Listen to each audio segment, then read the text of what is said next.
Which one of the following statement is incorrect. अब बताना है कि कौन सा स्टेटमेंट जो है वो इनकरेक्ट है। ठीक है, पहला जो ऑप्शन है, ऑप्शन ए, वो कहता है competitive inhibitor does not effect the rate of breakdown of enzyme substrate complex. कि जो कॉम्पिटिटिव इनहिबिटर है वो एंजाइम जो सबस्ट्रेट कॉम्प्लेक्स बना हुआ है उसका जो ब्रेकडाउन है उसको अफेक्ट नहीं करता है। तो ये वाला जो स्टेटमेंट है बिल्कुल करेक्ट है। ये आपका एंजाइम है,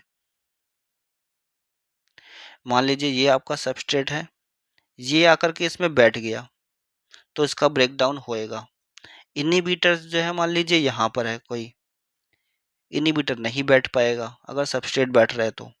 जैसे ही जगह खाली हो जाएगी तो इनहिबिटर जाकर के बैठ जाएगा, तो सबस्ट्रेट उस टाइम पे बाहर ही रहेगा, बाइंड ही नहीं होगा, तो ब्रेकडाउन को कहीं इफेक्ट नहीं कर रहा है। अगर बाइंडिंग होगी तो ब्रेकडाउन होगा ही होगा।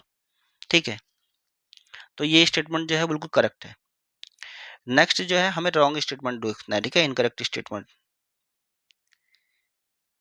नेक्स्ट है the presence of the competitive inhibitor decrease Km of the enzyme for the substrate. अब ये जो स्टेटमेंट है ये गलत हो गया क्योंकि यहाँ पर डिक्रीज लिखा हुआ है। कॉम्पिटिटिव इनहिबिटर अगर है तो वो इंक्रीज करता है Km। Km को एक तरीके से आप मान सकते हो कि Km जो है वो सबस्ट्रेट की कंसंट्रेशन है। मान लो कि एंजाइम है कोई, ठीक है, और बहुत सारे इनहिबिटर्स हैं यहाँ पे, ठीक है, और बहुत सारे आपके जो हैं यहाँ पे दूसरी तरफ सबस्ट्रेट हैं ग्रीन में। ठीक है, अब आकर के अगर इनहिबिटर्स बैठ जाए, मान लो कि इनहिबिटर्स आकर के बैठ जाता है, ठीक है, तो हमें क्या करना पड़ेगा, अगर हम सबस्ट्रेट की कंसंट्रेशन ज़्यादा कर दें, मतलब कि अगर हम जब Km ज़्यादा कर दें, जैसे जैसे इनहिबिटर्स जो होगा अगर है, तो अगर हम Km ज़्यादा कर दें तो उसकी वजह से क्या होगा, अब इनहिबिटर्स कम हो गए अपने आप ही, तो अब सबस्ट्रेट की कंसंट्रेशन ज़्यादा हो गई, तो अब क्या होगा, एंजाइम सबस्ट्रेट रिएक्शन ज़्यादा अच्छी तरीके से होने लग जाएगी। तो इनहिबिटर्स यहाँ पे the presence of competitive inhibitors, जब इनहिबिटर प्रेजेंट होता है तो इंक्रीज करा जाता है सबस्ट्रेट की कंसंट्रेशन एंजाइम्स में। ठीक है, ताकि रिएक्शंस होए।